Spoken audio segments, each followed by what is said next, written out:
વિવાદિત નિવેદનના કારણે ચર્ચામાં રહેનાર સાંસદ મનસુખ વસાવા ફરી એકવાર તેમના નિવેદનના કારણે ચર્ચામાં આવ્યા છે। તેમણે જાહેરમાં કહ્યું છે કે બુટલેગરોનો કેમિકલવાળો દારૂ પીતા કરતાં ઘરે જાતે મવડાનો દારૂ બનાવો અને દારૂબંધીવાળા ગુજરાતમાં ભાજપના સાંસદ મનસુખ વસાવાના આ નિવેદનના કારણે હાલ રાજકારણમાં ખળભળાટ મચ્યો છે।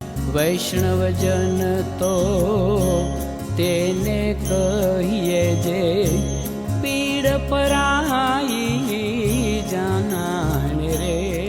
નમસ્કાર, નવજીવન ન્યૂઝમાં આપનું સ્વાગત છે। હું છું જયંત દાફડા।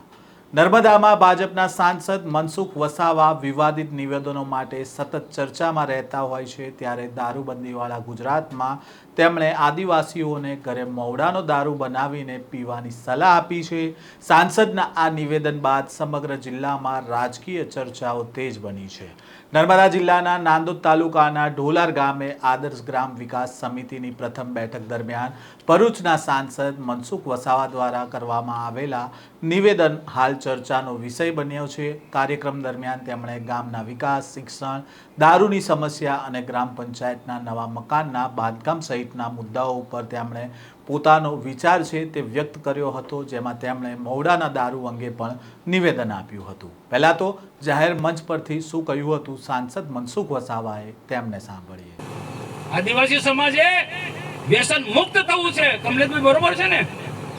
વ્યસન મુક્ત થવું પડે। આદિવાસી સમાજ હશે, કોઈ પણ સમાજ એવો જે આદિવાસી સમાજ વ્યસનમાં સપડાયેલો છે એની હું દશા થાય તમે જોજો। કેટલાક ગામોમાં બહેનો વિધવા થઈ ગઈ, જુવાન દીકરી આજે વિધવા થઈ જાય, એની શું દુઃખ થાય છે તેને કોઈ વિચાર્યું? દારૂના અડ્ડા ચલાવનાર વિચાર્યું છે આવું? મોટા મોટા કન્ટેનરો ગામોમાં ઉતારે છે, એ લોકો કોઈ દિવસ એવું વિચાર્યું છે? ને હું તો કહું કે આપણો બાપ દાદા બહુ વર્ષો કોઈ દેવને કે પછી કોકને ક્યાંક એક કદાચ મોવડાનો દારૂ બોલ્યા, કોઈ સોશિયલ મીડિયામાં ચલાવજો, મનસુખભાઈ એવું કહેતા હતા, કોઈ પ્રસંગ હોય, કોઈ વાર તહેવાર હોય, કોઈ દેવને ચડાવવું હોય દારૂ, તો ઘરે મોવડાનો બનાવો ને તેનો પ્રસાદી તરીકે લો, તો આ મારા છે એવું ના કહેવાય, પણ મારા તરફથી થોડું છૂટ આપું, કારણ કે બધું બંધ નથી થવાનું। દિનેશભાઈ બરોબર છે ને? મોવડાનો દારૂ જાતે બનાવીને દવા તરીકે ઉપયોગ કરો। કોઈ ડોક્ટર કહેતા ઘણા એવા છે કે ડોક્ટરની સલાહથી, ડોક્ટર રવિ બરોબર છે ને, કે ઘણા ડોક્ટરો સલાહ આપે કે તમારે હેલ્થ માટે દારૂ પીવો પડશે, તો તે કેવો દારૂ? સારા મહિનો, બદામ, પિસ્તા એનાથી બનેલો। આપણે આ મહારાષ્ટ્રમાં કેમિકલ વાળો દારૂ, કેમિકલ વાળો એટલે મેં તો ગુજરાત ભારત સરકારનો મંત્રી હતો ત્યારે ફેક્ટરીની પણ મુલાકાત લીધી છે। માસ્ટર, આ ફેક્ટરીઓમાં જે દારૂ બને છે ને, મેં જોયું છે નજર સમજ। દારૂને સ્ટ્રોંગ બનાવવા માટે કેમિકલની બોટલ આવે છે આટલી, એક પાઇપની અંદર નાખે તો, અને આપણા લોકો એ પીએ, ભો કડક, ભો હું પથરો કડક, હું કડક। અરે માણસનું જીવન, શરીરને ખતમ કરી નાખે, અનેક પ્રકારની બીમારીઓ થાય, કેન્સર થાય, તે બધી આ મારી વાત નહીં ગમે। આ લોકો કોઈ કે મેં ઇંગ્લિશ દારૂ પીએ, ઇંગ્લિશ દારૂ ને ઇંગ્લિશ દારૂના વેપારીઓ તો કરોડોપતિ થાય, લાખોપતિ થઈ જાય, એની પાસે રાતોરાત કરોડો રૂપિયા, લાખો રૂપિયા આવી જાય। કે રીતના ભાઈ? એ કોઈ આદિવાસી કોઈ વ્યસનમાં સપડાયેલા લોકોના એના પરિવારની શું દશા થાય જોયું છે તમે? આ બુટલેગરોને હું પ્રશ્ન કરું છું કે તમારા ખરાબ દારૂના કારણે, કેમિકલ વાળા દારૂના કારણે જે લોકો દારૂમાં સપડાયેલા છે, પરિવાર જે વ્યસનનો ભોગ બન્યા છે, એક વખત એક બે પેક માર્યા પછી ને આદત પડી જાય, સાહેબ એ છૂટતો નથી। કદાચ મારી વાત ઘણા બધા બુટલેગરોને નહીં ગમે, એની ચિંતા નથી કે મનસુખ વસાવા ડરતો નથી। મનસુખ વસાવા બુટલેગરોની સામે પણ લડ્યો છે, મનસુખ વસાવા રેત માફિયાઓની સામે પણ લડ્યો છે, ગુંડાઓની સામે પણ લડ્યો છે, પણ ભગવાને મને મદદ કરી। સત્યના માર્ગે ચાલું છું, અહમ નથી, ગર્વ નથી, અભિમાન નથી, સાચી વાત સમાજને કઈ દિશા પર લઈ જવું છે, આપણે દેશને કઈ દિશા પર લઈ જવું છે, જિલ્લાને કઈ દિશા પર લઈ જવું છે? આ બુટલેગરોનો ડુપ્લિકેટ દારૂ, કેમિકલ વાળો દારૂ પીવડાવવાથી સમાજ આગળ આવવાનો છે ને? કેટલાક નેતા તો હવો કરીને દારૂ પીવડાવીને નચાવે, આખી રાત સ્ટાર બેન્ડ વગાડે। હા, કોઈ પ્રસંગ હોય કરો તો વાંધો નહીં, આ તેમને મનમાં આવે ત્યારે સ્ટાર બેન્ડ બોલાવવાનું, નચાવવાના। ને નેત્રંગમાં એક સભામાં એક નેતાએ તો માસ્ટર શું કહી દો, બધા બહેનો નથી, બધા બહેનો મુઠ્ઠી વાળો, બધા બહેનો મુઠ્ઠી વાળી, એટલે કે અબો આ એના સંસ્કાર છે નેતાના। હું સમય આવશે તે જાહેરમાં કહી, આનાથી આદિવાસી સમાજ આગળ આવવાનો છે। એકલા મનસુખ વસાવા નહીં, બધા લોકોએ બોલવું પડશે।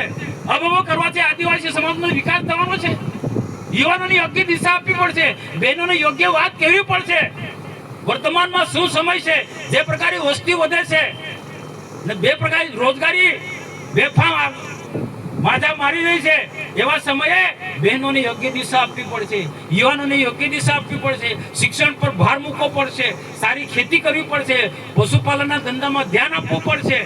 આપણા વિસ્તારની અંદર મોટા મોટા ઉદ્યોગો છે. ભરૂચ જિલ્લાની અંદર ઝઘડિયા સુધી જીઆઈડીસી અમે લાયા છે. મોટા મોટા ઉદ્યોગોમાં અમે જીઆઈડીસી મોટા ઉદ્યોગો અમે લાયા છે. આ ઉદ્યોગોમાં સારું શિક્ષણ આપો, અંગ્રેજી ગણિત વિજ્ઞાન સાથેનું શિક્ષણ આપો આપણા બાળકોને. આ ઉદ્યોગમાં નોકરી આપવાની જવાબદારી મનસુખ વસાવાની છે. પણ લાયકાત તો કેળવી પડશે ને તમારે. સારું આઈટીઆઈ કરાવો, સારું જ્ઞાન હોવું જોઈએ, નોલેજ તો હોવું જોઈએ ને. એમને એમ થોડી નોકરી મળી જવાની છે. સાંસદ મનસુખ વસાવાએ તે વિસ્તારમાં કેમિકલવાળું દારૂનું વેચાણ કરતા બુટલેગરો ઉપર તેમણે આકરો પ્રહાર કર્યો હતો અને કહ્યું હતું કે આવા ઝેરી અને કેમિકલયુક્ત દારૂના કારણે અનેક લોકોના આરોગ્ય ઉપર ગંભીર અસર થાય છે. તેમણે આદિવાસી સમાજને સંબોધતા કહ્યું કે બુટલેગરો પાસેથી કેમિકલવાળો દારૂ ખરીદીને પીવાને બદલે ઘરે મવડાનો દારૂ બનાવો અને પ્રસાદ કે દવામાં તેને લો. આદિવાસીમાં કેટલીક પરંપરાઓ છે જેને લઈને મનસુખ વસાવા દ્વારા આ નિવેદન આપવામાં આવ્યું છે. સાથે તેમણે ગુજરાતમાં દારૂબંધી અંગે કહ્યું કે સંપૂર્ણ બંધ તો નથી થવાનું, પછી આટલી છૂટ તો આપવી જોઈએ. આમ હાલ મનસુખ વસાવા દ્વારા જે આ નિવેદન આપવામાં આવ્યું છે તેને લઈને ગુજરાતના રાજકારણમાં ખળભળાટ મચ્યો છે. મનસુખ વસાવાના નિવેદનને લઈને તમારો શું મત છે તે પણ કોમેન્ટ બોક્સમાં જણાવજો. આ પ્રકારના સમાચાર સાથે ફરી મળીશું. નવજીવન ન્યૂઝ સાથે જોડાયેલા રહેજો.